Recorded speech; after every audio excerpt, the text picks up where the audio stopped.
Londres é o sonho de consumo de muita gente. A cidade que todo mundo conhece primeiro pelas telas antes de conhecer ao vivo. Tem gente que já caminhou por Londres sem nunca ter pisado no aeroporto. Se você é fã de Harry Potter, então você já correu pela plataforma 9 3/4 na estação King's Cross, já passeou pelo Leadenhall Market, que virou o Beco Diagonal, e até já cruzou o Piccadilly Circus, junto com o trio principal. Se você é fã de romance, você já andou pela Londres de Notting Hill, com aquelas casinhas coloridas e a livraria onde Julia Roberts encontra Hugh. Também dá para dizer que você já atravessou a Tower Bridge com a Bridget Jones, sempre apaixonada, desesperada ou os dois ao mesmo tempo. E se você gosta de ação, tem a Londres dos filmes de espionagem. A Londres em que o Tom Cruise sai correndo pelos telhados em Missão Impossível e onde 007 transforma o metrô de Londres, London Underground, em cenário de perseguição. Essa é a Londres que todo mundo conhece. A Londres dos filmes, das séries, dos cartões postais. Só que... E se eu te contar que existe outra cidade chamada Londres, bem no meio dessa Londres famosa? Uma cidade real, independente, que funciona com regras próprias. Uma cidade onde nem o próprio rei entra livremente. Um território minúsculo que controla trilhões de dólares todos os dias. Pois é. Hoje, o Belo Mundo vai te levar para conhecer essa outra Londres que não aparece em nenhum roteiro. A Londres secreta. A Londres dentro da própria Londres. Hoje não é tão raro encontrar um lugar dentro de outro. A Itália, por exemplo, tem 2 exemplos claros. Dentro da cidade de Roma, vive o Vaticano, o menor país do planeta, com seus guardas suíços coloridos e tudo o que um Estado independente tem direito. E não muito longe dali, ainda dentro do território italiano, fica San Marino, aquele pequeno país no alto das montanhas que muita gente só descobre quando lê o passaporte pela primeira vez. Quando a gente amplia o olhar para o resto da Europa, surgem situações parecidas. Tem lugar que parece estar separado, mas na prática vive grudado no vizinho. Liechtenstein é um deles. Ele fica espremido entre a Suíça e a Áustria, tão colado nos dois que as fronteiras mal se destacam no mapa. Tanto que, em 2007, um grupo de soldados suíços atravessou a fronteira sem querer durante um treino noturno. Caminharam como se ainda estivessem em casa e só no dia seguinte perceberam a gafe. A Suíça pediu desculpas, Liechtenstein respondeu de forma tranquila e a história acabou virando uma das melhores curiosidades da região, justamente porque mostra como tudo ali é perto demais.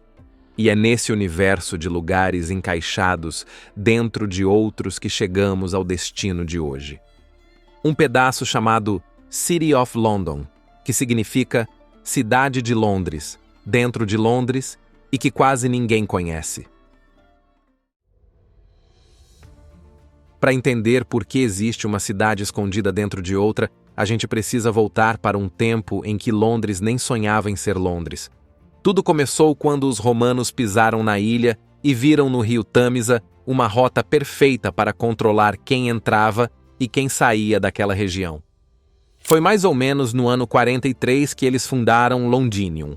Ali, às margens do rio, levantaram porto, abriram estrada, montaram mercado e depois de algumas décadas cercaram tudo com uma muralha enorme. Aquela muralha não só defendia a cidade, ela também marcava o limite do que era o centro da vida romana. Dentro era o miolo protegido. Fora dela, o mundo ainda estava se ajeitando.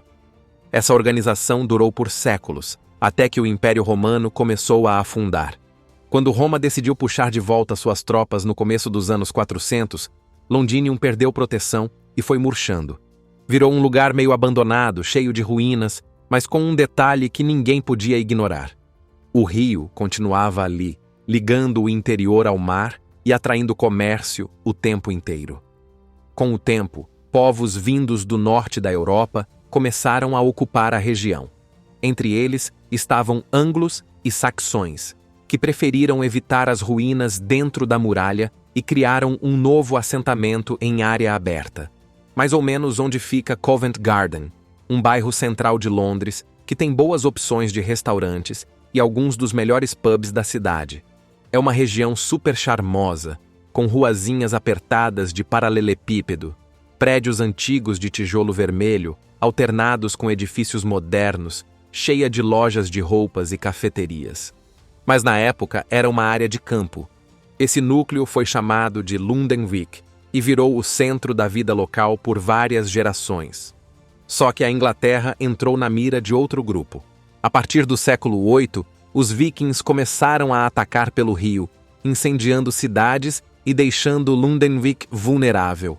A saída encontrada foi voltar para dentro da velha muralha romana.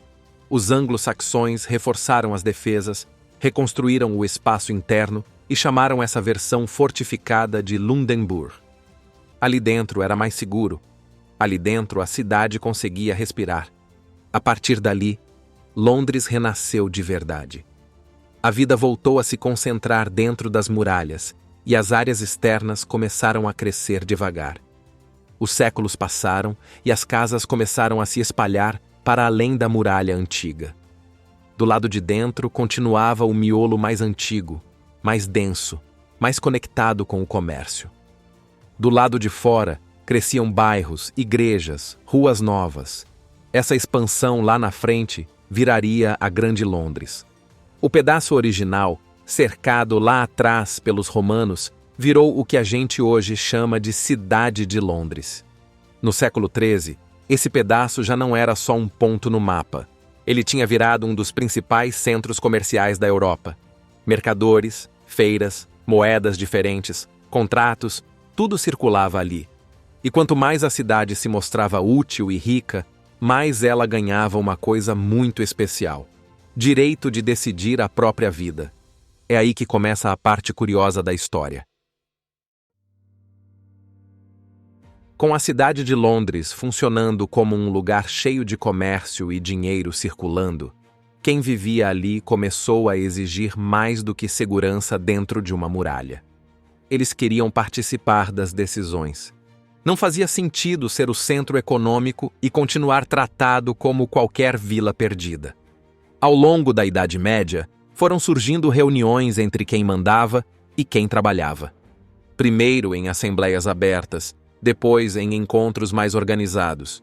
Comerciantes e artesãos se juntaram em grupos que ficaram conhecidos como companhias de ofício, as famosas guildas de Londres. Cada ofício tinha sua associação, e juntas, essas companhias começaram a ter voz. A cidade também passou a ter seus próprios conselhos e tribunais. Antigos espaços de reunião viraram lugar para discutir regras, impostos e disputas. Aos poucos, a ideia de que Londres só obedecia ordens de fora começou a mudar. A cidade queria ser tratada como um corpo próprio dentro do reino.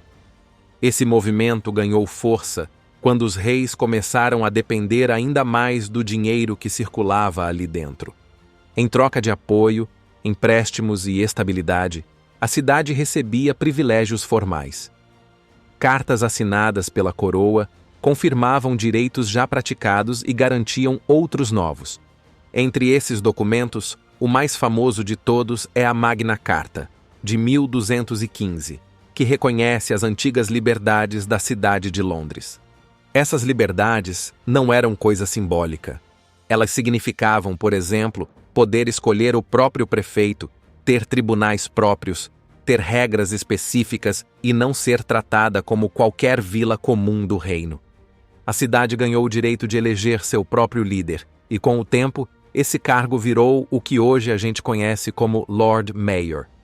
Enquanto outras cidades inglesas estavam presas a modelos mais rígidos, a cidade de Londres já tinha um sistema em que moradores e corporações de ofício participavam das decisões. E isso foi ficando mais forte à medida que os séculos passaram. Cada novo rei que subia ao trono confirmava de novo as liberdades da cidade, porque sabia o tamanho do problema que seria bater de frente com o lugar que movimentava boa parte do dinheiro do país. É por causa dessa sequência de acordos, privilégios e confirmações que, mais tarde, a cidade de Londres se consolida como esse pedaço quase independente enfiado no meio da capital. Um lugar com governo próprio, regras particulares e uma lógica de poder que não se parece com o resto da Inglaterra. Quando a gente chega na forma como a cidade de Londres é governada, fica claro por que tanta gente diz que esse lugar vive num universo próprio. Nada aqui funciona como no resto do país. Parece uma mistura de tradição medieval com um sistema político que só faz sentido para quem nasceu dentro dele. A base de tudo está nas antigas companhias de ofício, aquelas guildas que surgiram lá atrás, quando comerciantes e artesãos começaram a se organizar. Elas existem até hoje, são mais de 100, e algumas têm nomes que parecem saída de livro antigo. Fabricantes de velas de sebo, pessoas que lidam com chifres de animais, pavimentadores. Outras guildas são modernas, como as ligadas à comunicação e tecnologia. Juntas, elas formam um grupo poderoso chamado Common Hall, responsável por escolher figuras importantes como os xerifes e o Lord Mayor. Além das guildas, a cidade tem duas instituições principais. O Tribunal dos Vereadores, que reúne 25 representantes, um para cada distrito da cidade, e o Tribunal do Conselho Comum, que é o verdadeiro centro de decisão. Esse conselho tem 100 membros e funciona como o equivalente a uma Câmara Municipal. A diferença é que aqui existe uma regra que só a cidade de Londres mantém até hoje. Para ser eleito, a pessoa precisa ter o título de cidadão livre da cidade, um direito que vem desde 1237. E aí entra a parte que mais confunde todo mundo: quem vota e quem não vota. A cidade de Londres é o único lugar do Reino Unido onde empresas têm direito a voto nas eleições. Isso não é metáfora, é literal. O voto empresarial foi abolido no resto do país em 1969, mas na cidade ele continuou, ganhou força e foi ampliado por leis recentes. Funciona assim: cada empresa que tem escritório dentro da cidade pode indicar eleitores. Pequenas empresas indicam uma pessoa. Empresas com 50 funcionários indicam 10 pessoas, e quanto mais funcionários, mais votos elas podem nomear. Esses eleitores votam exatamente como os moradores votam. Escolhem conselheiros, escolhem representantes e influenciam as decisões. Na prática, o número de votos das empresas é maior do que o número de votos das pessoas que realmente moram ali. Em 2024, eram mais de 13 mil eleitores corporativos, contra cerca de 6.500 moradores. Isso explica por que tanta gente critica esse sistema, já que a cidade funciona como um distrito, mas quem mais vota são pessoas que nem vivem ali, só trabalham. O resultado é um governo em que interesses comerciais têm peso enorme. E isso não é exatamente escondido. A própria corporação da cidade de Londres, que é como o governo é chamado, deixa claro que sua missão é apoiar o setor financeiro e defender os interesses da Square Mile. Para completar, existe o cargo de Lord Mayor, que não tem nada a ver com o prefeito de Londres, que governa a Grande Londres inteira. O Lord Mayor representa apenas a cidade e cumpre funções que misturam cerimônia, tradição e diplomacia. Ele preside reuniões, representa a cidade diante de autoridades e mantém rituais que vêm sendo repetidos há séculos. Para ocupar esse cargo, a pessoa precisa ter sido um dos 2 xerifes da cidade no ano anterior, o que deixa o processo ainda mais fechado e tradicional. Esse conjunto de conselhos, guildas, votos de empresas e títulos antigos cria uma estrutura política que não parece com nada que exista em outro lugar do Reino Unido. E é isso que dá à cidade a autonomia e a personalidade que ela tem. Mas ela não chama a atenção só porque é pequena e antiga. Na verdade, esse pedaço de 1 quilômetro quadrado chama atenção porque é um dos centros financeiros mais influentes do planeta. É ali que bancos gigantes operam todos os dias, onde fundos trilionários se movimentam e onde negócios que afetam países inteiros são fechados em silêncio. O curioso é que quase tudo isso acontece sem que o público perceba. A cidade sempre teve liberdade demais, direitos demais e um peso político que não combina com o tamanho dela. E essa combinação faz com que muita gente enxergue o lugar como um território que opera perto da sombra. Boa parte dessa polêmica nasce da ligação da cidade com uma rede de regiões que orbitam o Reino Unido. Ilhas Cayman, Jersey, Bermuda, Ilhas Virgens Britânicas. Lugares conhecidos no mundo inteiro por terem impostos baixíssimos e pouquíssima transparência. O detalhe é que muitos dos registros empresariais dessas ilhas são administrados por escritórios localizados exatamente dentro da cidade de Londres. Especialistas chamam isso de teia, uma estrutura que conecta bancos, fundos, escritórios de advocacia e empresas de fachada num fluxo de dinheiro difícil de rastrear. E quando órgãos internacionais questionam esse sistema, a resposta quase sempre é a mesma. Tudo é legal. Tudo segue as regras. Só que as regras da cidade são diferentes das regras de qualquer outro lugar. Dentro da estrutura de governo, existe até um cargo criado exclusivamente para proteger os interesses do distrito no parlamento britânico. É o Remembrancer, uma figura que acompanha debates, analisa projetos de lei e garante que nada prejudique a Square Mile. Nenhuma outra cidade do Reino Unido tem algo parecido. Só a cidade de Londres mantém esse nível de presença dentro do próprio governo nacional. Com tantos privilégios acumulados, a cidade virou sinônimo de força econômica e também de controvérsia. Um lugar que movimenta dinheiro numa escala difícil de imaginar e que continua funcionando com tradições medievais enquanto o resto do país se modernizou. Um território que parece pequeno no mapa, mas que empurra decisões gigantescas para o mundo inteiro. E para entender o tamanho dessa influência, nada explica melhor do que as tradições que ela preserva. Rituais, cargos, cerimônias e símbolos que sobreviveram por séculos e que até hoje moldam como a cidade enxerga a si mesma. Uma parte importante da força dela vem das tradições que carrega há séculos. E não são tradições simbólicas. São rituais que ajudaram a moldar a identidade do lugar e que ainda hoje ditam como o poder se movimenta lá dentro. O cargo mais conhecido é o de Lord Mayor, que não tem nada a ver com o prefeito de Londres que aparece no noticiário. Esse aqui é outra coisa. O Lord Mayor representa exclusivamente a cidade de Londres e ocupa um posto que existe desde a Idade Média. Ele é escolhido todos os anos pelas guildas e pelos círculos internos da cidade e assume funções que misturam diplomacia, cerimônia e uma pitada de espetáculo. Antes de chegar nesse cargo, a pessoa precisa ter sido um dos 2 xerifes da cidade. Os xerifes são escolhidos em uma cerimônia tradicional, dentro do Common Hall, com direito a roupas históricas, insígnias e rituais que sobreviveram praticamente intactos desde o século XIV. Quando o mandato termina, o caminho fica aberto para concorrer ao posto de Lord Mayor. E se tem uma coisa que a cidade leva a sério, é cerimônia.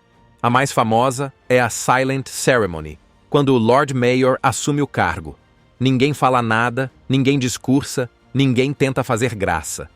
É um ritual quase teatral, só com movimentos e gestos que vêm sendo repetidos há séculos. No dia seguinte, acontece o Lord Mayor's Show, um desfile gigantesco que toma as ruas e que existe desde 1513. Mas nenhuma tradição desperta tanta curiosidade quanto o encontro entre o monarca e o Lord Mayor na fronteira da cidade. É aqui que nasce aquela história de que o rei não entra livremente. Muita gente acredita que o monarca precisa pedir permissão para cruzar a fronteira da cidade de Londres. E essa ideia não surgiu do nada. Sempre que o monarca faz uma entrada oficial na cidade, existe um ritual específico. Uma barreira simbólica é levantada, o Lord Mayor se aproxima, carrega a espada da cidade e apresenta o cabo dela ao soberano. O rei ou a rainha toca a espada e devolve. Esse gesto é uma lembrança antiga dos acordos feitos entre a cidade e a coroa. Não é exatamente um pedido de permissão, mas também não é apenas uma formalidade decorativa. É uma encenação que simboliza quem controla o quê. A cidade reconhece a autoridade do monarca e, ao mesmo tempo, reafirma que mantém seus próprios direitos. É esse tipo de cerimônia que alimenta a aura de independência da cidade de Londres. Tudo ali foi desenhado para lembrar que esse pedaço minúsculo não funciona como o resto da Inglaterra. Ele tem seus próprios ritos, seus próprios cargos, seus próprios símbolos e o hábito de preservar tradições antigas como se o tempo não tivesse passado. E essas tradições não são isoladas. Elas fazem parte de uma visão de mundo sustentada pela ideia de liberdade, autonomia e privilégios históricos que a cidade defende com unhas e dentes. E aí? Você já conhecia essa outra Londres? Conta pra gente aí nos comentários o que mais te surpreendeu nesse vídeo. Se curtiu o conteúdo, deixa seu like, compartilha e, claro, não esquece de ativar a nova função do Hyper. Isso ajuda o canal a ganhar visibilidade e continuar trazendo essas viagens inacreditáveis pelo nosso belo mundo. A gente se vê na próxima.